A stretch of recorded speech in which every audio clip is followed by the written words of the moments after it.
You swear or affirm that the testimony about to give shall be the truth, the whole truth, and nothing but the truth? I do. Thanks. Please have a seat. All right, good afternoon. Good afternoon. Okay, the first thing I'm going to ask you to do is to scoot forward as much as you can and to speak as much in the microphone as you can, okay? Okay. All right, can you start off by stating your name, please? Emil Konig. Is it okay if I call you Emil for the rest of my questions today? It is. Okay. Emil, what do you do for work? I work for Maui Health Maui Health. as a clerk. As a clerk, you said? And how long have you been doing that? About 2 months now. And where do you live? On Kahului, Maui. Is that at 19 Pu'uehu Place? Correct. Who do you live with? With my stepmother and my 2 brothers. Your stepmother, who is that? Ariel Konig. Are you related to any person involved in this case, Emil? I am. Okay. Who are you related to? The defendant. Is that Gerhardt Konig? Correct. And who is Gerhardt Konig to you? My father. If you were to see him again, would you be able to recognize him? I could. We'll stipulate to identification. Thank you. Okay. We'll just move on then. All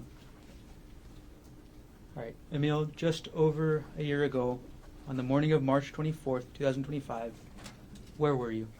I was at home. Normally, who lives in that house with you? Or on that date, who normally lived in that house with you? My dad, my stepmom, 2 little brothers.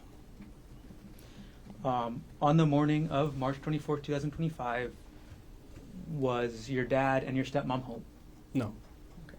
Do you know where they were that day? Oahu, here. They were on Oahu? Mhm. Do you know why the defendant and Ariel were visiting Oahu? For Ariel's birthday, Do you know when Ariel's birthday is? the March 24th. So, was anybody else staying at the house in Kahului with you on that morning? Yes. Babysitter. For the little kids. Got it. On the morning of March 24th, 2025, did you receive any calls from either Ariel or the defendant? I did. Okay. And which was it? From the defendant. Who contacted who? Defendant contacted me. What type of call was it? A FaceTime call. When you say FaceTime call, is that on the Apple iPhone? Correct. Was this call a FaceTime voice call or a FaceTime video call? FaceTime video call. How many times or how many calls were there from the defendant to you on March 24th, 2025? 2. And what times were the 2 calls at? I couldn't recall exactly. Did you provide a statement to a Maui detective I did. regarding this incident? Okay, regarding those calls? Yes. And in that statement, did you tell the detective what time those calls were? Yes, I did. Would seeing that statement help you refresh your recollection as to when those 2 calls were? It would. Okay. I'll pull a page number here.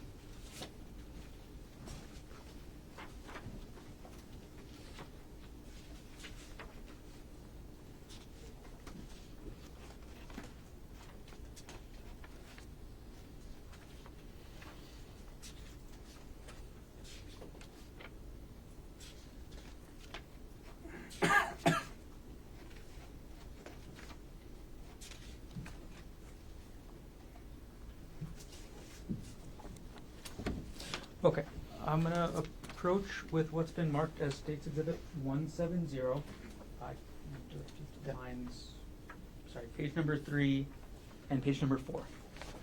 Okay, may I approach? Please. Okay. Emil, could you quickly read pages 3 and 4 of this document? And when you're done reading, just look up, okay?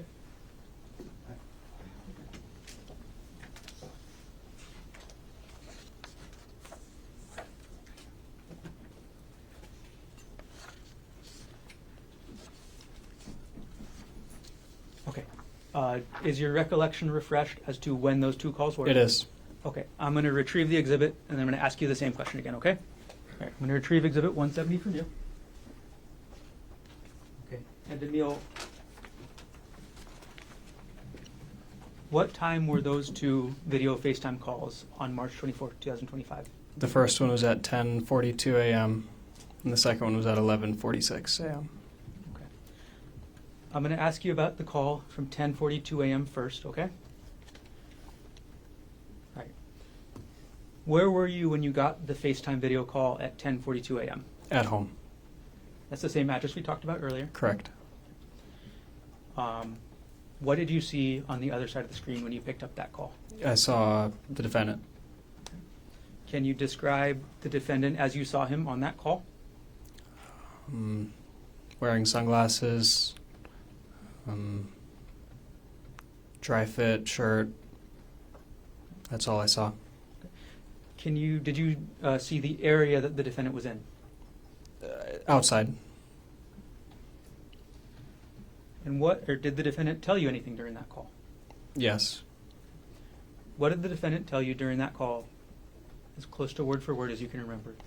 That he would not be making it back to Maui and to take good care of the younger kids, and that Ari, my stepmom, had been cheating on him, and that he tried to kill her. Okay.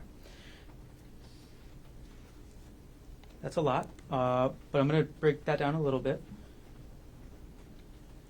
You said the defendant told you he tried to kill Ariel, is that right? Correct. Did he tell you what happened to Ariel? He did not. Okay.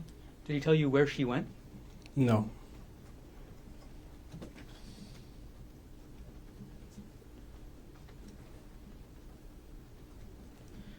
Did the defendant tell you why he tried to kill Ariel? No. During this 10:42 a.m. call, did the defendant tell you anything about what he planned to do next? During that call, the next plan that he said was to jump off the cliff. And how did you react to hearing that? Told him not to. How did you react to the defendant telling you he tried to kill Ariel? I don't remember what I said. Do you recall what the defendant told you after he said he tried to kill Ariel?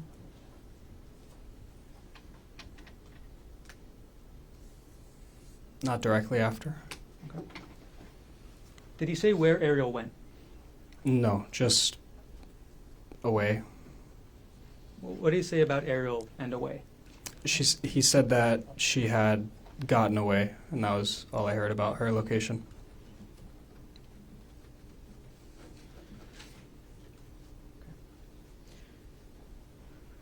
During this first call at 10:42 a.m., did you ask the defendant any questions yourself?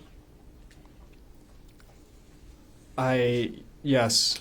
I asked what was on his shirt, because it looked like I saw splatters of something on his shirt, and he said, oh, it's just her, meaning Ari's, blood. Okay. So far you've told us that the defendant told you he tried to kill Ariel, that Ariel got away, that Ariel was cheating on him, that he planned to jump, and that the blood on the shirt he's told you was Ariel's. Is that right? Correct. Okay, did I miss anything so far? No. Okay. Did he tell you anything else during this call at 10:42 a.m.? No. All right. So, Emil, after you get this FaceTime call and after the defendant tells you these things, what did you do? I went over to my grandparents' house, which is Ariel's parents. Okay. Walked over to their house, told them what had happened. How far away is your grandparents' house away from the Pu'uehu Place address you mentioned earlier? It's like a minute or so walk. And could you tell us your grandparents' names? Judith and Peter Mast. Which of your grandparents did you tell about the call first? Both. They were both there, so both of them. What happened after you told Judith and Peter Mast about this 10:42 a.m. call? The next notable thing is they received a phone call from, I believe it was Queen's Hospital, one of the hospitals here. Later on that day, did you tell anybody else what the defendant told you? My mom, Who's your mom? Jessie Patelare. Did you at some point also tell the police what happened that day? I did. All right. Do you know where your grandparents ended up going after you told them about this call? Yeah, here. They came to Oahu? Correct. Okay. All right. You said that there was a second call at 11:46. Is that right? Correct. All right. The second call, was this a FaceTime call as well? Yes. Okay. And just phone, just audio or audio and video? Audio and video. Did you pick up the call? I did. When you picked up this second call at 11:46, what did you see on the screen? I saw the defendant. Okay. And can you describe any background that you saw on the scene, if you remember? Just trees, rocks, the sky. That was it. During this second phone call at 11:46, what did the defendant tell you, if anything? He asked me if I had told anybody, and I said yes, and I told him who I had told. And then he said that he was just going to jump, and said that a couple times. Okay. To be super exact here, Emil, who did you tell the defendant that you told? I told the that I told my grandparents and my mother. Okay. So you told them that you told Peter, Judy, and Jesse. Correct. Okay. So after the defendant told you he was going to jump a couple times during the second call, how did you respond?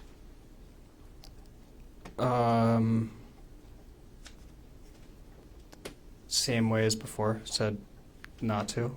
I don't know. You told the defendant not to jump. Right. Okay. How did the second call end?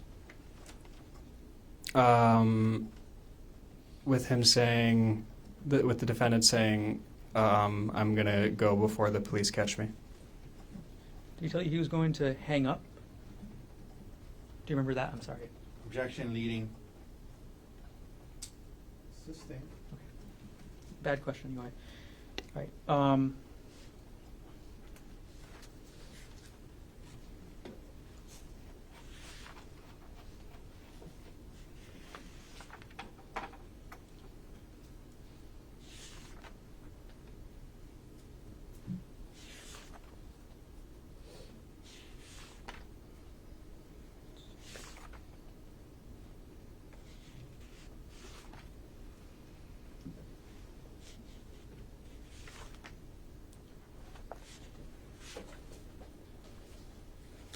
Sorry.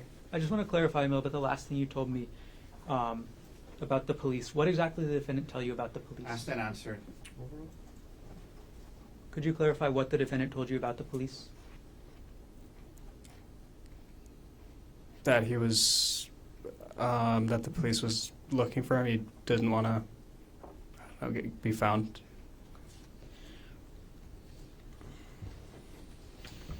Right. Did the defendant tell you anything else about his state of mind or what he was thinking? He said he was at the end of his rope. Anything else you can remember about that? Thought about suicide for the last couple months leading, or for the months leading to the 24th of. For both of these calls we've been talking about, who was the caller? The defendant. So at either call, were you the one to dial him up? No.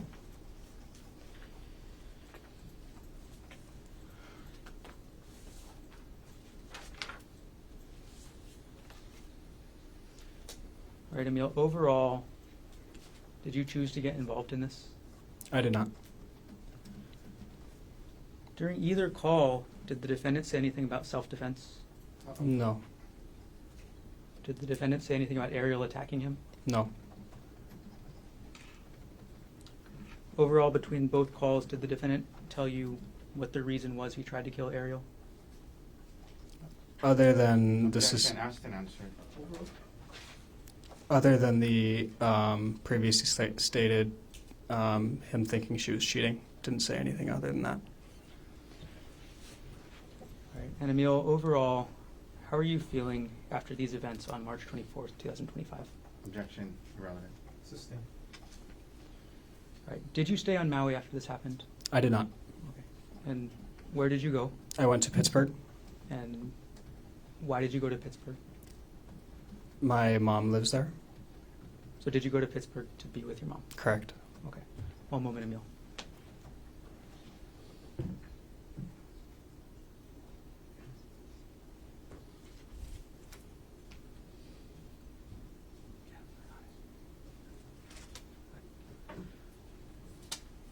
Okay, Emil, thank you for answering my questions. I have no further questions at this time.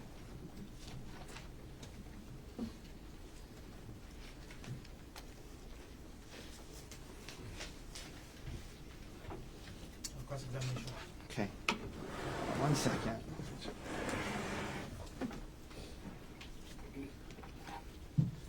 Okay, good afternoon, Emil.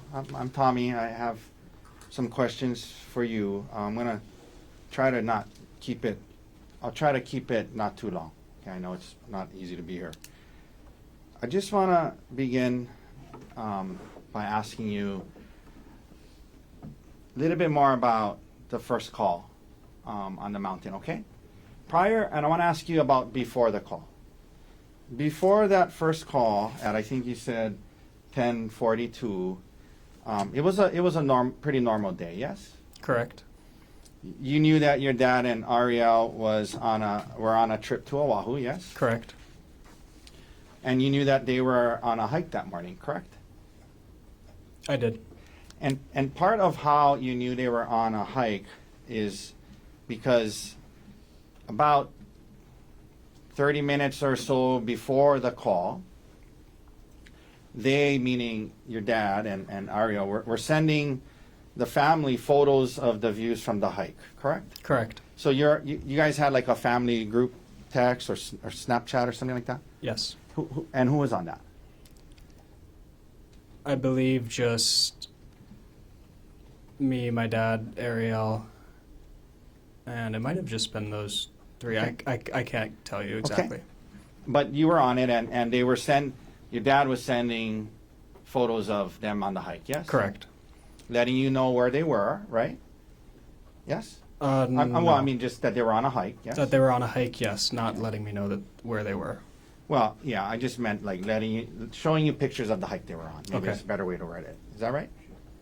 They were Yes. sending you pictures of the hike they were on, yes? Yes.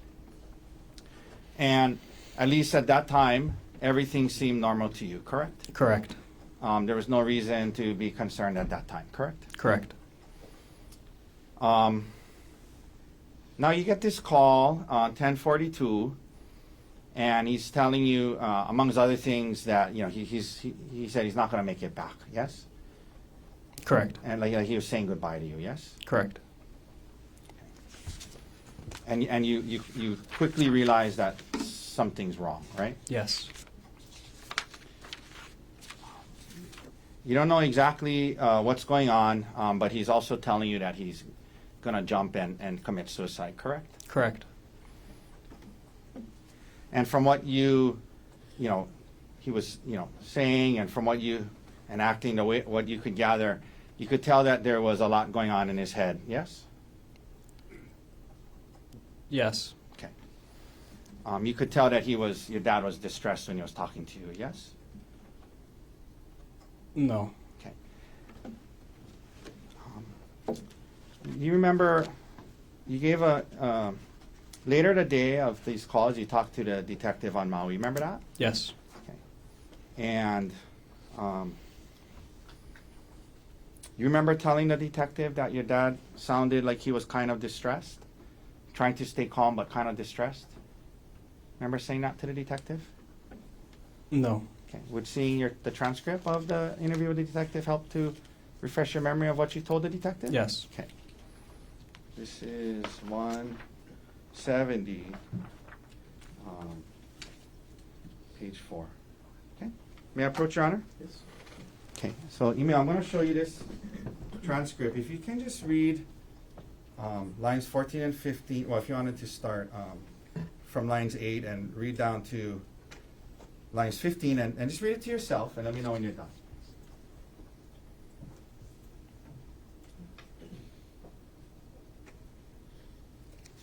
Okay.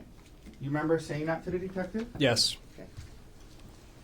But as you sit here today, you don't have a recollection of him sounding distressed, is that right? Didn't sound distressed. Okay.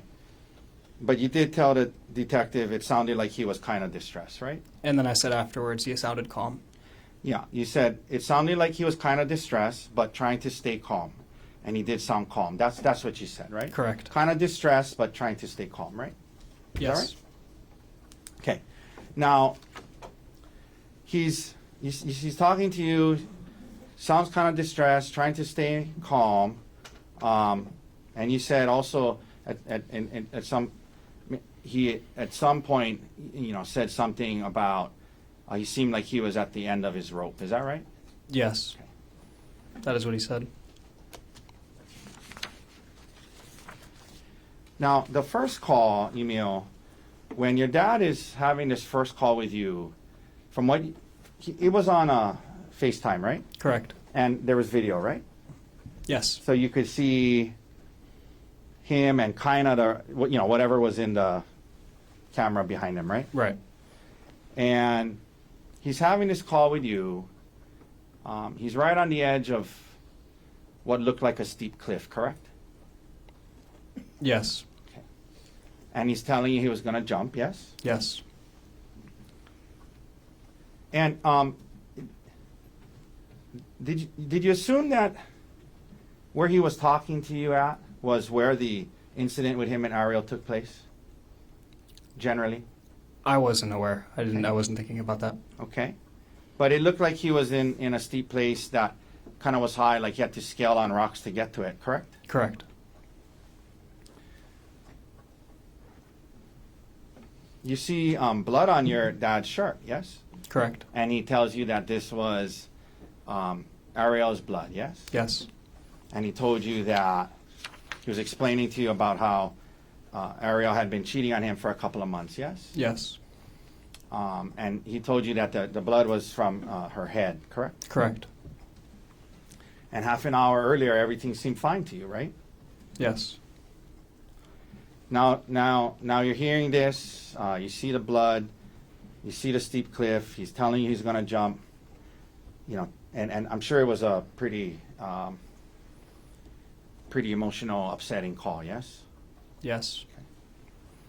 And it was also a little confusing to you. You're trying to kind of piece together and make sense of what happened. Correct. Yes. Okay. And also trying to convince him not to jump. Correct. Correct.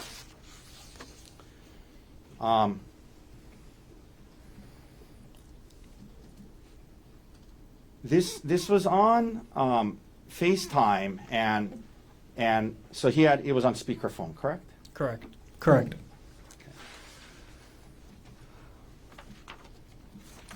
After the first call, you then go to Judy and Pete's house, yes? Yes. And that's Ariel's parents' house, yes? Yes. But you call them your grandparents, correct? Yes. You also went to Judy and Pete's house with your girlfriend, right? Yes. Is that still your girlfriend? No. Okay, your girlfriend at the time, correct? Yes. Then maybe about an hour later, your dad calls you again. Is that right? Yes. And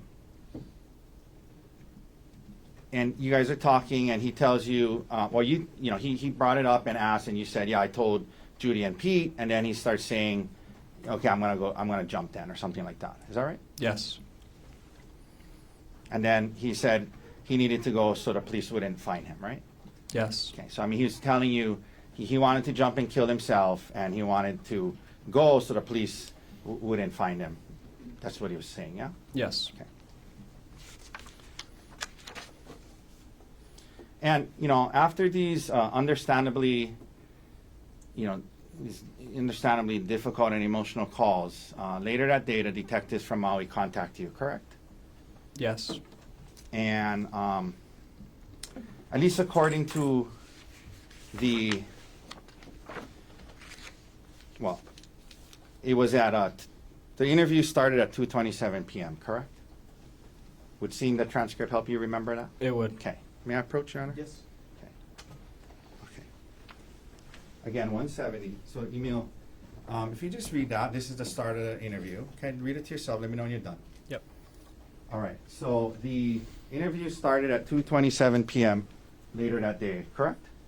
Correct. And these were not Honolulu Police Department detectives, but Maui Police Department detectives, correct? As far as I know. Okay. And, you know, you were able to look on your phone later. Well, you were able to look on your phone and tell the detectives the exact timing of the calls, and that's why you were able to say it was, the first call was 10:42 a.m. and the second call was 11:46 a.m., right? Yes. So the interviews with the detectives is at 2:30 or 2:27. So about 4 hours after the 10:42 call, and about 3 hours after the 11:46 call, right? The interview with the detective, Yes. roughly. And you know, obviously, you didn't record the call with your dad when you guys were having them. You're just listening to him and talking to him about not jumping, right? Correct. And you didn't write down any notes after the call, right after, did you? Correct. Okay. I did not. But you tried your best, 3 to 4 hours later, to describe the call you had with your dad to the detectives, correct? Yes. Okay. And, you know, like today, for example, you were asked by Mr. Gardner, after he was talking to you about jumping, you were asked, what did you say back to him? And I think you said, I don't remember what I said right after that. You remember saying that just a little while ago? Yes. Okay, so as you see there today, there's parts of the exact wording and timing of what was said that you don't quite remember exactly verbatim, word for word, correct? Yes. And for example, you were asked by Mr. Gardner about, what he said after a certain point. And there are things that you don't recall exactly what your dad said after certain parts of the conversation, right? Yeah. Okay.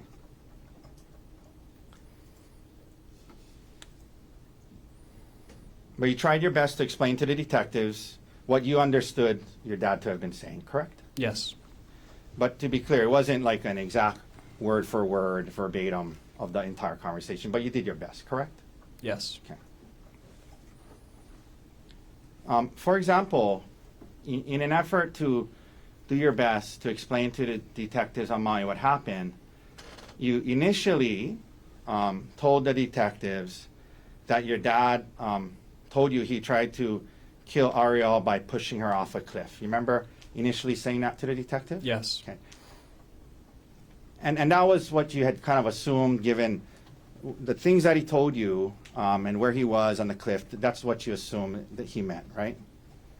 At least when you said that to the detective, right? Can you repeat that question? So when you initially told the detective, my dad told me he tried to kill Ariel by pushing her off a cliff, that's what you assumed your dad had meant, correct? When he said that, you assumed your dad meant that he had tried to. Let me phrase it this way. You remember telling the detective initially that your dad told you he tried to kill Ariel by pushing her off a cliff. You remember telling the detective that? Yes. Okay. But later on, in the conversation, in the interview, when the detective asked you about that, you clarified and you said the part about pushing her off the cliff was what you assumed he meant, not what he had actually said, correct? Yes, correct. Okay.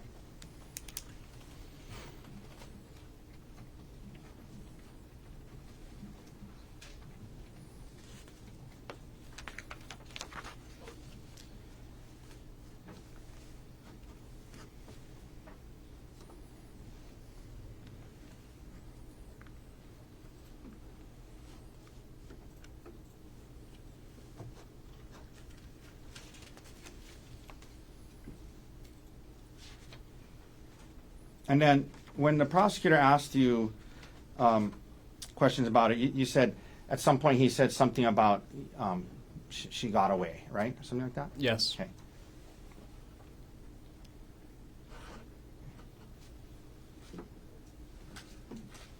Did anyone tell you about the two witnesses that had testified that when she was moving away from him, he didn't try to stop her? Did anyone tell you that? Can you repeat that? Did anyone tell you that about how the witnesses that were there testified when when she was moving away from him, he didn't try to stop her? At what point? Objection. Can we approach? No. Overruled.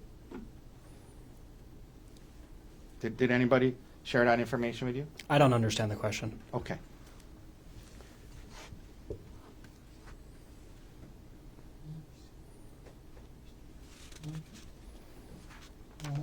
Now, let me ask you a few more questions, Emil, and then we'll be done, okay? You were asked by Mr. Gardner about how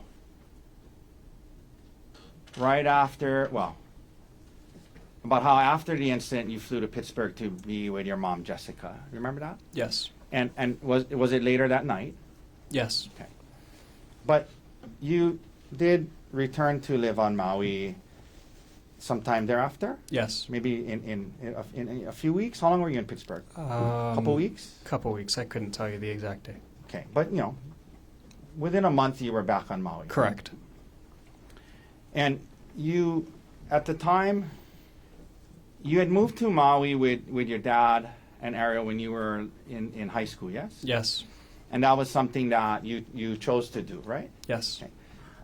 You were in Pittsburgh with where your dad was and your mom, Jessica, was, correct? Yes. And you chose to move to Maui to be with your dad and Ariel, yes? Yes. And so by the time we get to 2025, how long had you been on Maui, roughly? 2 years at that point. Okay. You had a girlfriend at the time, yes? I did. You had made friends on Maui, yes? I did. Your two younger brothers were there, yes? Yes. You had a job on Maui in March of 2025? I did. What kind of job? I worked at Chick-fil-A Okay. at the time. Were you going to school? I was not. Okay. And you liked it on Maui, right? Yes. So your options were to stay in Pittsburgh with your mom. You could have done that, right? Yes. Jessica, right? If you could have stayed in Pittsburgh with her if you chose to, right? Correct. Or you could come back to Maui, where your friends were and your girlfriend was, but to do that you would have to live with Ariel, right? To come back to Maui, you could come back to Maui and live with Ariel, right? It was an option, yes. Yeah, it was an option. And over the last year, since this incident, you have continued to live with Ariel, correct? Yes.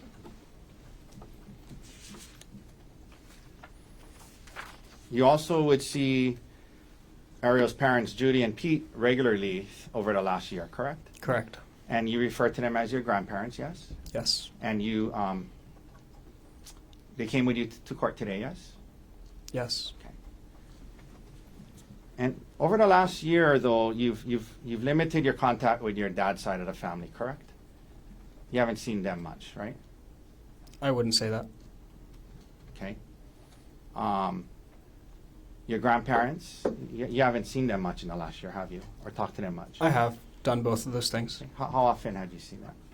Probably seen them Since Two- the incident. since the incident 2 or 3 times. Okay. The most recent time was when they were gonna come to see you play roller hockey on the mainland, right? Yes. Okay. And where was that? Irvine. And when was that? Roughly. I couldn't tell you. Okay. I mean, it was in 2025. Yes. Okay. No, it was 2026. Oh, I'm sorry. I meant. That's what I meant. Sorry. It was in 2026. It was in 2026. Yeah. Okay. And you're into roller hockey. You played a lot, Yeah. and you traveled to California earlier this year for a tournament, right? I did. Your grandma and grandpa, your dad's parents were going to meet you in Irvine to watch some of your games, right? Yep. And when they got there, Ariel's parents, Judy and Pete, had traveled with you up there, right? Yes.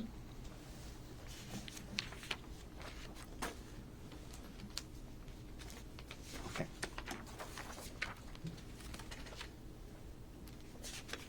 And you have not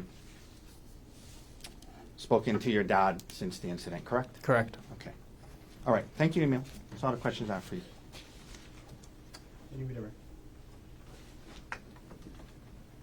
Yes.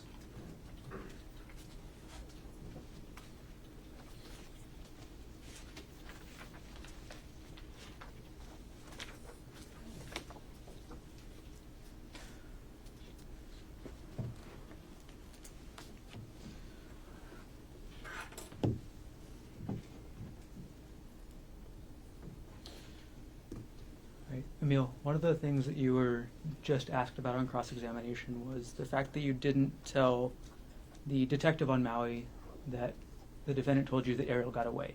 Is that right? I didn't ask that. I'm sorry? I didn't ask that. Is my memory wrong? Ask the question to Well, can we approach? Come on.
You were asked about, on cross-examination, this being a confusing FaceTime call. Is that right? Yes. And you were, clarify more for us right here, Emil. Was there any confusion about the defendant telling you he tried to kill Ariel? Can you reword that? Sure. Did you have any confusion about that statement by the defendant? Was I confused at all? Yes. I'm sorry. Let me. Is there any confusion in your mind about the defendant making that statement that he tried to kill Ariel? Now? In general. Yes. Okay. Could you explain? I didn't expect it. I'm sorry. I think I'm phrasing my questions poorly, Emil. Is there any doubt in your mind about the defendant telling you he tried to kill Ariel? No. Thank you. No further questions.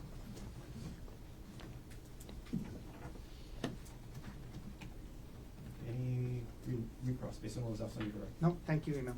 All right. So, ladies and gentlemen, let's take our afternoon recess. Do you solemnly swear or affirm that the testimony about to give shall be the truth, the whole truth, and nothing but the truth? I do. Please have a seat.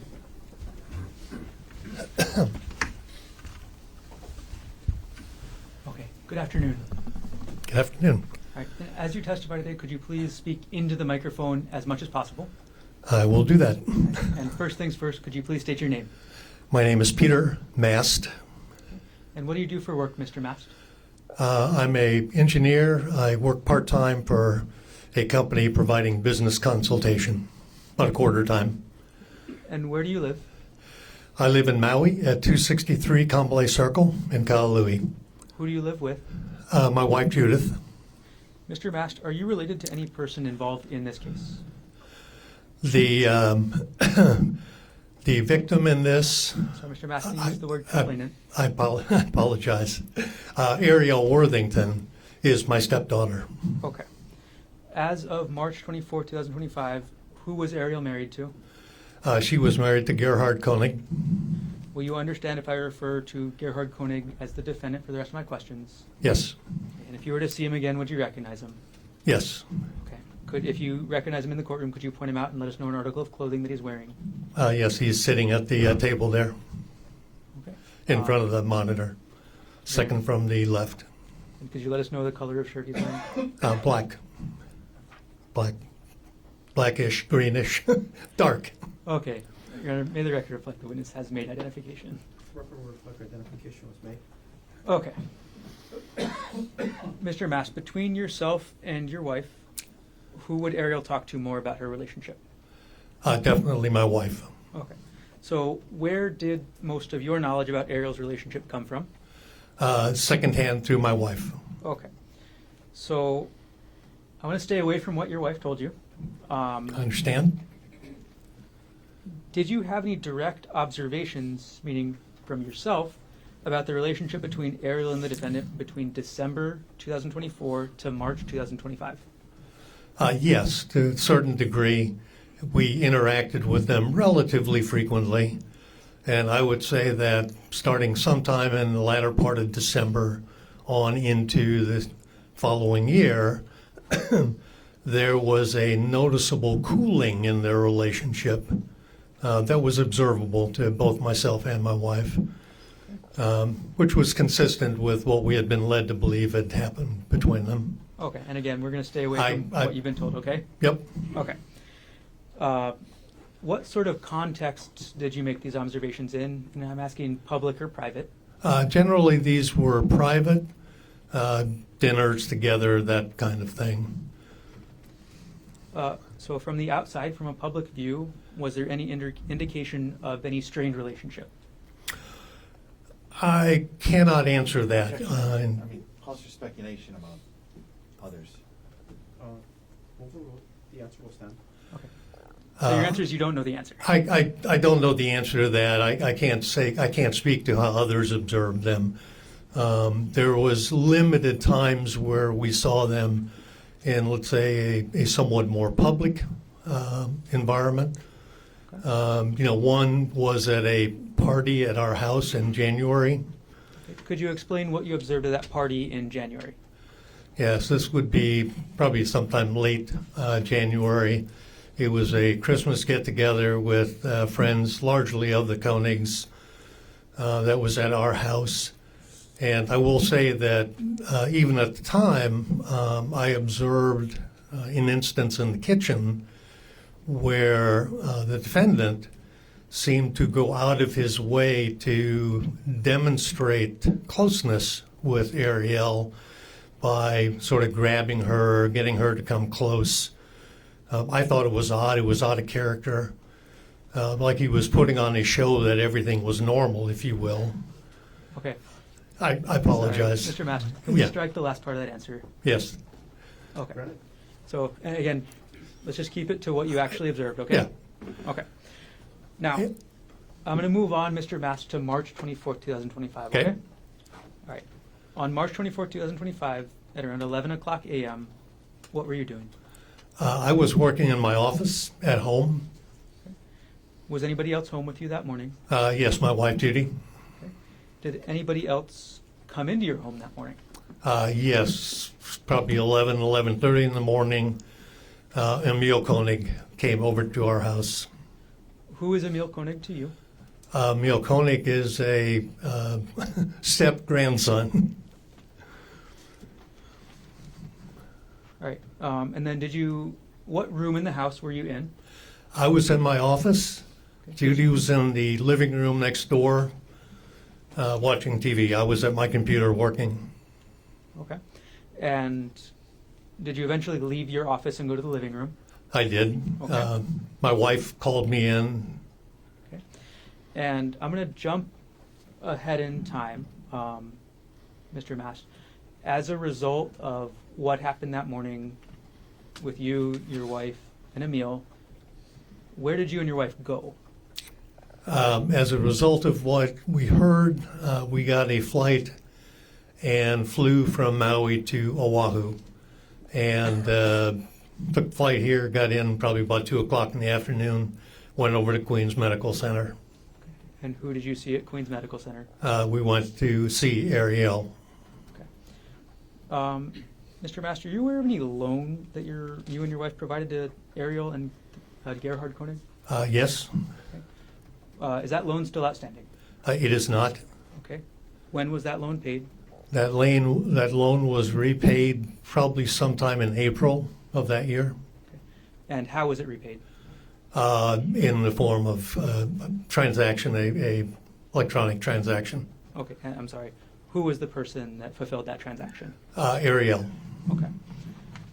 Mr. Mast, thank you. I have no further questions for you today. Okay.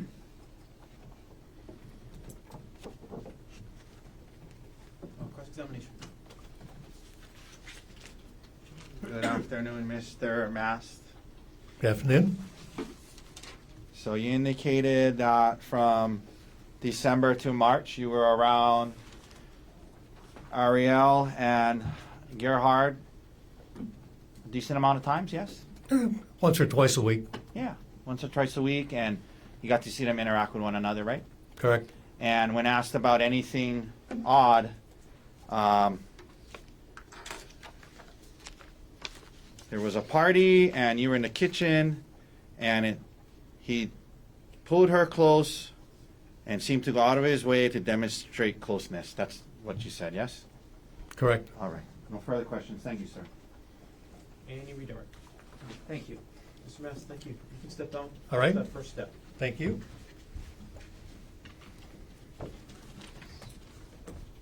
Mr. Gordon. The state's next witness, the state calls Judith Mast.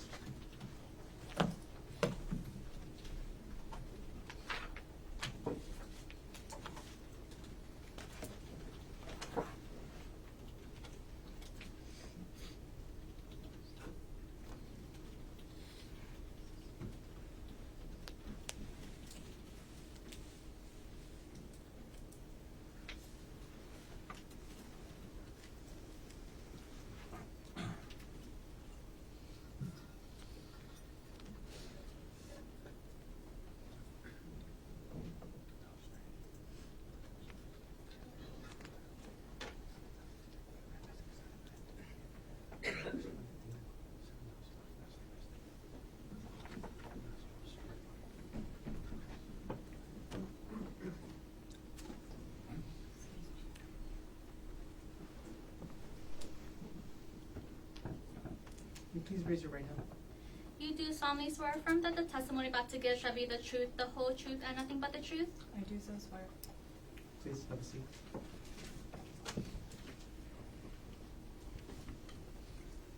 Okay, good afternoon. Good afternoon. First thing I'm going to ask you to do is if you can pull the microphone as close to you as possible and speak directly into the microphone for the rest of this afternoon, okay? Okay. All right. Can you please state your name? My name is Judith Lynn Mast. Is it okay if I call you Judy for the rest of my questions? Please do. Judy, what do you do for work? I am retired. Congratulations. Thank you. Where do you live? I live in Kahului, so it's 263 Kamalei Circle, Kahului, 96732. And who do you live with? My husband, Peter Mast. Judy, are you related to any person involved in this case? Yes, I am. Okay. Who are you related to? Arielle Konig is my daughter. As of March 24th, 2025, who was Ariel married to? Gerhardt Konig. Will you understand if I refer to Gerhardt Konig as the defendant for the rest of my questions? Yes, sir. How close were you and Ariel? We were and continue to be very close. Without going into any details of what was said, did Ariel discuss her relationship with the defendant with you? Yes, she did.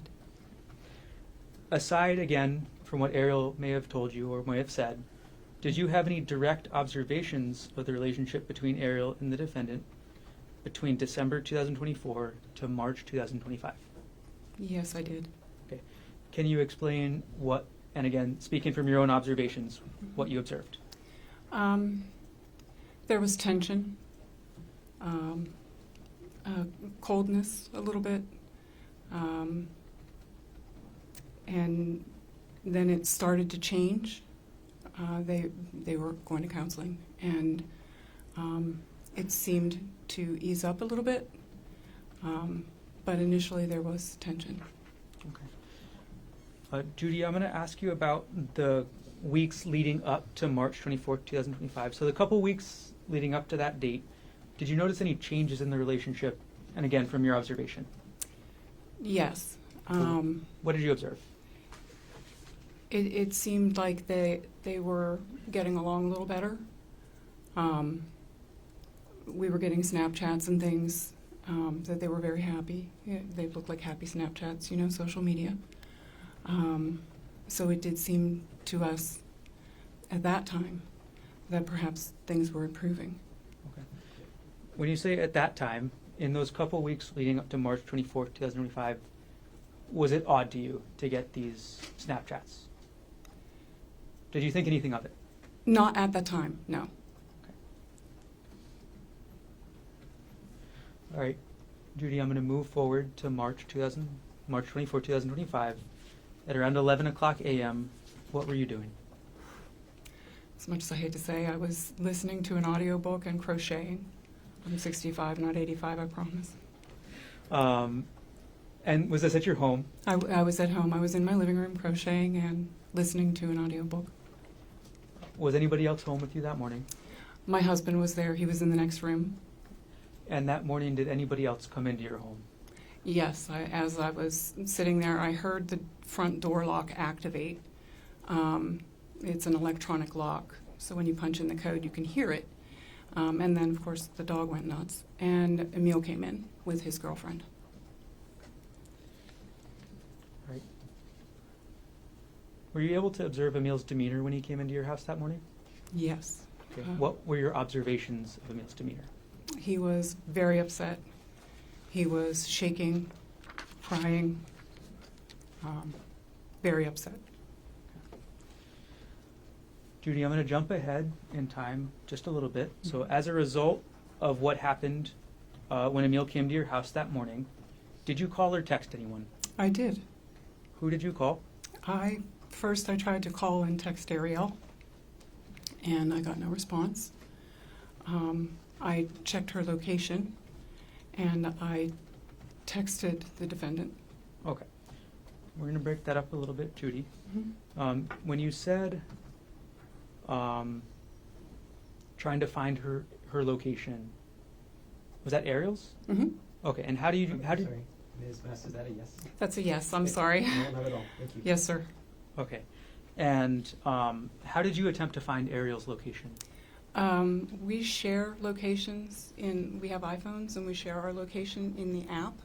So I can pull up her name in chat and see where she is. We've had it for years, and she was on the poly. Okay. Is that Ariel's location or the phone's location? The phone's location. And how often did you use the sharing locations function on your phone? Oh, quite a bit. In terms of timing, when did you try and look up Ariel's location on your phone? From the time that Emil came to visit me, through even when because we came to Oahu pretty quickly thereafter, and even when we were at the hospital, her phone was still on the poly, even though Ari was still in the hospital. So I actually gave my phone to the detective to see if they could locate the phone. Okay. I'm going to backtrack just a little bit, Judy. Mm-hmm. You mentioned that you texted the defendant. Do you remember what time you texted him? It was 11:33. 11:33 a.m.? Yes. Okay. And what did you text the defendant? Is Ari okay? When you texted the defendant, is Ari okay? Did he respond saying that Ariel attacked him? No, sir, he did not. Did he respond? Did the defendant respond to your text saying Ariel went crazy? No, he did not. Ms. Mast, when you asked the defendant through text if your daughter was okay, did the defendant respond at all? No, he did not. Thank you. I have no further questions. Thank you. Cross-examination. Very briefly, good afternoon, Ms. Mast. When Emil got to your house, he was very upset, visibly shaking, correct? When he came in, yes, he was very upset. He was visibly shaking, yes. Yes. Very upset, visibly shaking, crying, emotional, distressed, yes? He didn't start crying and being very emotional until he started to talk to me. But then, yes, he did cry and he was emotional, yes. At your house, Mhm. while he was there. Mhm. So there were times he was very upset, he was shaking, there were times he was crying, he was emotional and distressed while he was at your house, yes? Yes. All right, thank you, ma'am. No further questions. Any redirect? No, thank you. Yes, thank you very much for being here. You can step down. Thank Watch you. that first step. Thank you very much.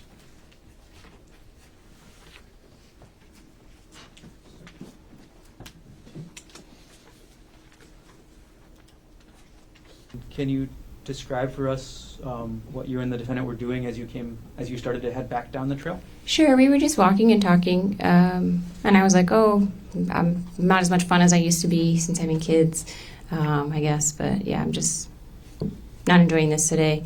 And we were walking down, and there's this big tree, and I was like, "Oh, I'll climb the tree. You can take my picture up there." And so we did that. Okay. Who took the picture of who in the tree? Yeah, I climbed the tree. I gave Gerhardt my phone and my purse to hold, and I climbed the tree, and he took the picture on my phone. So after you take the picture in this tree, where did you go? And I just climbed back down, back to Gerhardt in the trail. Okay. Once you climbed down from the tree, who had your phone and your purse? Gerhardt still had my phone and purse. Okay. What was in your purse? Well, my phone had with it my ID and credit card, and then the purse had, sunglasses and chapstick, something like that.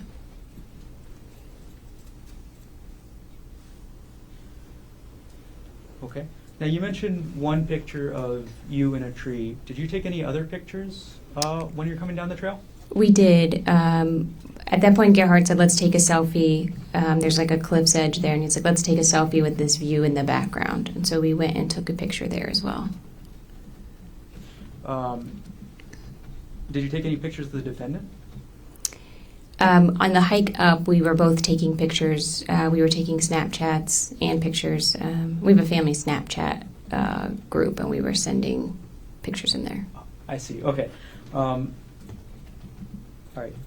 Did you, and you said Snapchat. What is Snapchat? Snapchat is an app that's photo-based that you send.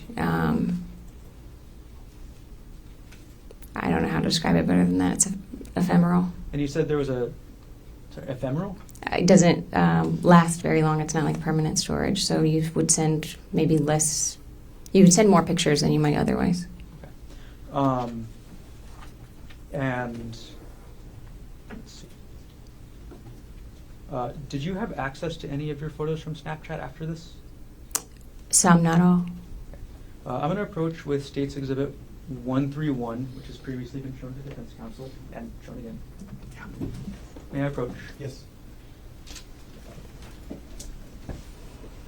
Ariel, I've handed you what's been marked as State's Exhibit 131. Do you recognize what I've handed you? Yes. What is this? This is a picture of Gerhardt standing by the cliff's edge that I took on Snapchat and sent in that family Snapchat message. Okay, could you clarify this for us? Is this going up the trail or coming down? This was taken on the way up when we were hiking up before we had turned around. Okay. Does this photo fairly inaccurately depict the defendant as you photographed him on March 24th, 2025? Yes, it does. At this point, the state moves Exhibit States 131 into evidence. Yes, we're talking. No objection. What has been marked for identification as State's Exhibit 131 is received into evidence. And I'm going to publish now States Exhibit 131. Okay. Ariel, if you can look at the photo and describe maybe what's on the screen as well, What is the text on the photo? It says, "Don't look down." Okay. And who was, is your identification on the photo anywhere? Yes, up in the upper left-hand corner. It says Arielle Konig. Okay. And what is Ariel Konig? That's my name, Ari, short for Ariel. Is that your Snapchat ID as well? I'm sure it is. All right. I'm going to take down State's Exhibit 131. And I'm going to retrieve the exhibit from you. And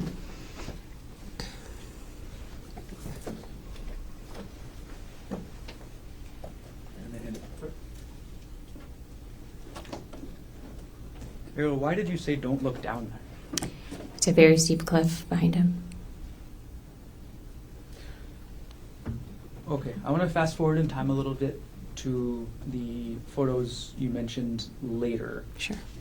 So did you take any other photos on the way down? Yes, right at that cliff. When I had come out of the tree and when we had walked to that cliff area, Gerhardt said, "Let's take a selfie with this as the backdrop." So we would be standing with our backs to the cliff, taking a photo.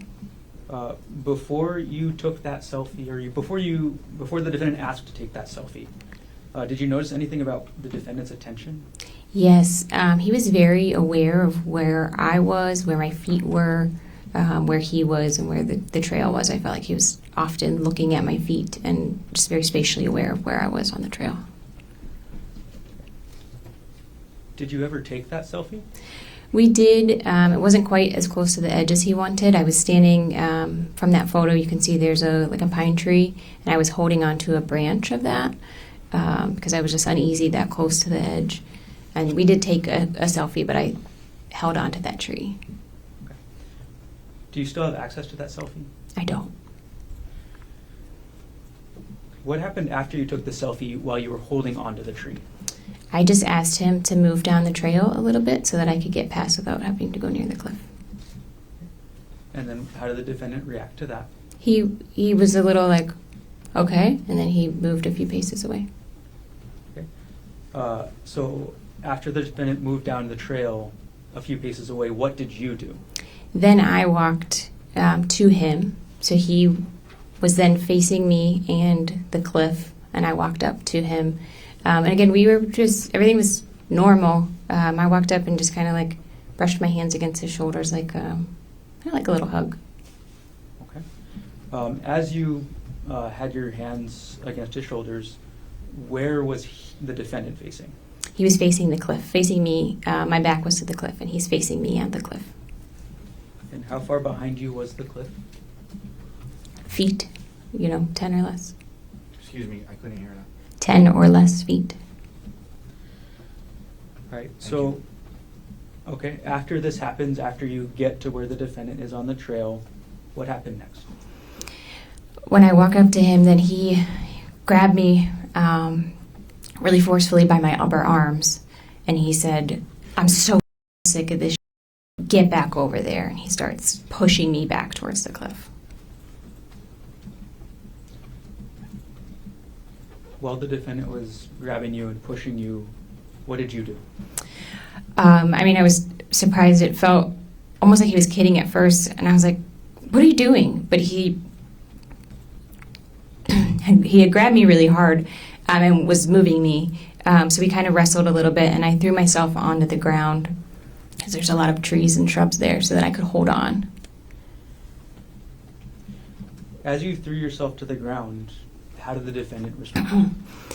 Well, he got on top of me, and he was kind of trying to pull me, and we're wrestling, and he ended up straddling me, so he had his legs on either side, kind of across my waist. On March 24, 2025, how tall were you? About 5'6". And how much did you weigh on that day? About 145 pounds. Okay. And on that date, how tall was the defendant? About 5'10". And how much did he weigh? Maybe 165 pounds. Okay. And then you said straddling. Can you describe what that looked like for us? Sure. I am laying on my back, and he's on top of me with kind of like one leg on either side across my waist, facing me. Once the defendant was on top of you, what did he do next? So he was first trying to pull me, try to get me closer to the cliff. And again, I could kind of hold on to the roots and stuff that were around us. And then he had a backpack that he was hiking with. And he, like I said, he's on top of me. And he had a syringe in his hand. And he says, hold still. And I see the syringe, and I just kind of like bat it away from us both. Okay. When you first saw that syringe in his hand, did you actually see where it came from? I didn't see where it came from, no.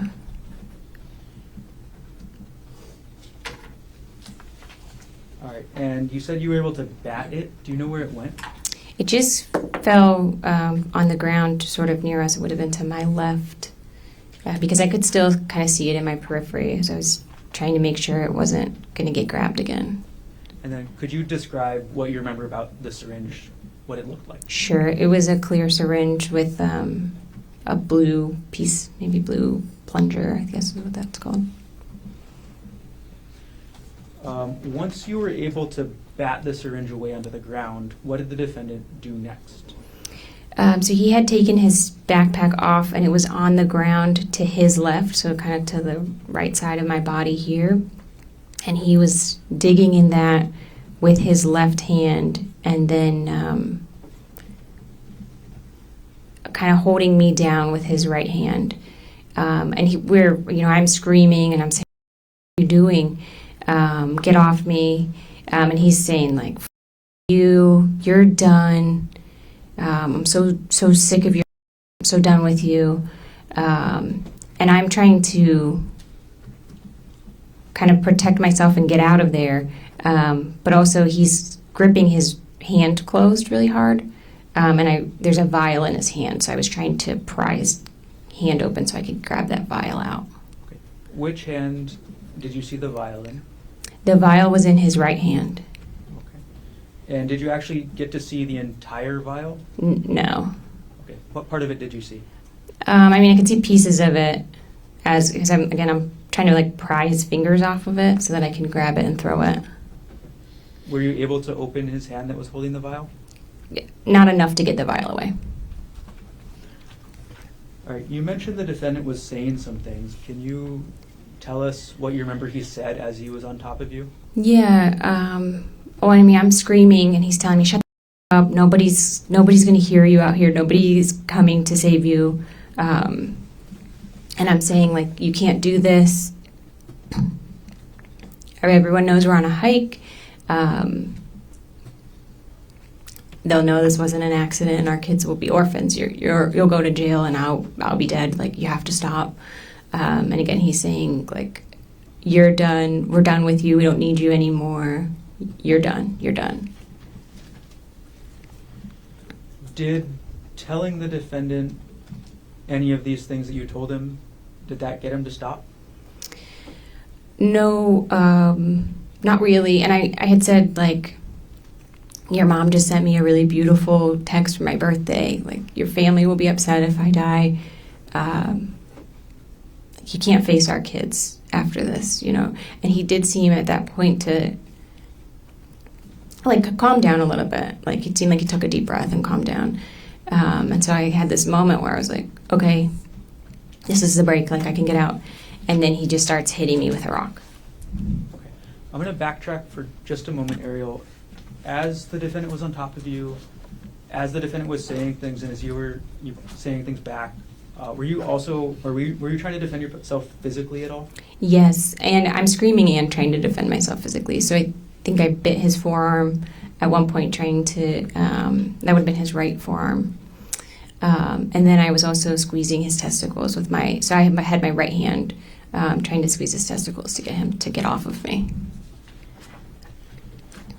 Okay, and was that, when you were doing those things, was that before or after he calmed down, as you just said? That was before he calmed down. Okay. So what happened, you said, after the defendant calmed down? Oh, well, it felt like he calmed down because it looked like he took a deep breath. And again, I was screaming, and so he's covering my mouth and stuff, and then we had this moment of, like, it seems like he takes a deep breath, and then he just starts hitting my face and my head with a rock. Did you see where the defendant got the rock from? I didn't see where he got it from, but like spatially, he was like reaching up around this area of my head. So my impression was that there was a rock on the ground near my head that he was able to grab. Were you just holding your hand around the left side of your head? Yes, sorry. When the defendant was hitting you with the rock, did you say anything? I just started screaming because in my mind, he was trying to knock me unconscious to get to be able to drag me over the edge. So I just was screaming then as much as I could. Did the defendant respond to what you were screaming? No. Did anybody other than the defendant respond to what you were screaming? Yes. So I'm screaming, and I do think I was saying something like, "Please help. He's trying to kill me." You know, I'm hoping somebody can kind of hear that. And I, at some point, hear a woman's voice say, "We're here. We're calling 911. We're here. We're calling 911." Okay. So after you hear that woman's voice, what happens? He just kind of like, Gerhardt just kind of froze and knelt back away from me. And I just crawled away really slowly. And again, he seemed just like frozen. And then I was yelling to the voices I heard, "Are you still there? Are you still there? Don't leave me." And I couldn't hear anybody calling anything back. So I just kept crab walking away. Like I'm on my butt, kind of like scooting. And I just kept going and got to like a lower part of the trail. And the women were down there, and one of them was on the phone with emergency personnel. As you crab walked away, did the defendant follow you? No. So as you crab walked away, did you see what the defendant did? He just, like I said, he seemed frozen. He just kind of stood up and was staring. And then I didn't see where he went after that. He didn't follow me when I went down to those women. What happened when you got to the two women? When I got to them, we were just trying to figure out how to get out of there as quickly as we could. And so they tried to stand me up to see if we could walk down with me kind of draped over them to get through, but I couldn't stand. Excuse me. That was just like an unstable. So one of them went behind me and was kind of sweeping to make sure he wasn't coming after us, visually scanning to make sure he wasn't coming after us. And then the other one was in front, leading us. And one of the women had like a large metal water bottle, and she had that in her hand, and she was like, "This is the only weapon I have." But then I crab walked or, kind of scooted down the whole trail with them on kind of either part to try to keep us safe. After this happened, where was your phone?